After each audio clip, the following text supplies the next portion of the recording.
Do you remember a day when you lost millions of gil due to a mistake? I do. And that day I decided to check other mistakes I can make, but failed to find them.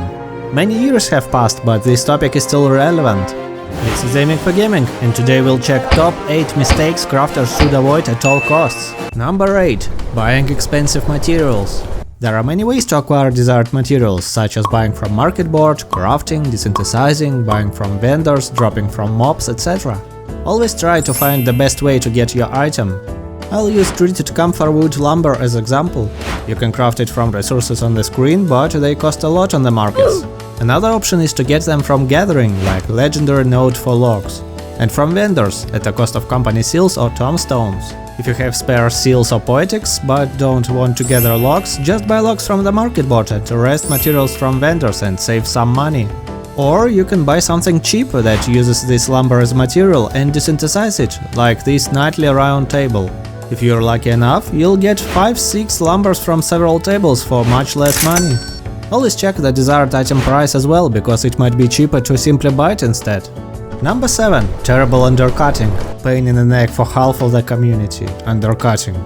Here's my example. Just look how good it was. 148,000 gil was undercut by only 1 gil, and the new seller became on the top. Now watch the next guy. His price is 110,000 gil, almost 1/3 less price. You might think that someone will just buy it and problem solved, but look. Another guy undercut it by 1 gil. And this is trend which often breaks market prices. Don't do that. Another problem is undercutting with high quality items. Keep in mind that high quality items should always be more expensive than regular ones. This guy undercut normal item by 1, which is great, but his item is high quality. This breaks markets even more. Always undercut items based on their quality, and you'll get much more money in result. Number 6. Ignoring taxes. Yes, there are taxes in Final Fantasy XIV. You can check them by speaking with the retainer advocate and choosing taxes in the dialogue. By default, your retainer is in one of 3 starting cities, which have tax rates of 5%. But if you choose one of the late game cities, their taxes are 3% or even less. In each new expansion, the city it unlocks has 0% tax rate for the first week, so always relocate your retainers there to save some money. Number 5. Inefficient melding. When it comes to melding, always try to meld the most expensive and high-level material first. The reason behind this is that first open slots on the item are guaranteed success for melding, so you won't waste money. Next, you should always check how much more stats a specific item can get, and if you can cover that with cheaper material, do it. The lower the level of material for melding, the higher the chance to succeed. Ah yes, and don't overmeld, who needs that? Meanwhile, I must say that roughly 98% of you watching this video are not subscribed. If you like my videos, please press like and subscribe button. It takes only 1 click and will help my channel grow. Thank you all for your support. Number 4. Ignoring experience bonuses. If you're leveling your crafting job, consider using as much experience bonuses as you can. This includes helping hand from free company, food like boiled eggs, engineering manuals which you can buy from Grand Company, rested experience and some gear from Final Fantasy XIV pre-purchase. With all that combined, you can get triple amount of experience for the same money, definitely worth using. Number 3. Skipping sites. There are many sites that can help you in both crafting and selling.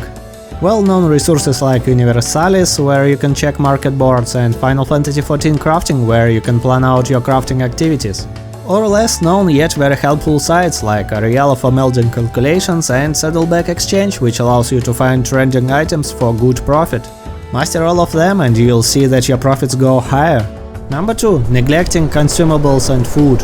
Some craft may fail because you had not enough stats or CP to finish it.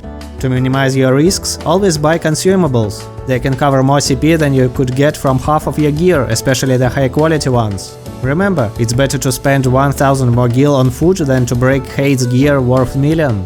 Number 1. Miscalculating collectables. There are 2 main types of collectibles, the Mordona ones and the Firmament ones. And oh boy, how often do people waste money here? In some cases, like here, the higher level collectible is cheaper than the one that is 10 levels lower. But, and this is mostly actual for Firmament, the item that gives you the biggest amount of scripts is way more expensive. Always check the price per 1 script and you'll save millions. Write in the comments what was your biggest mistake on the markets.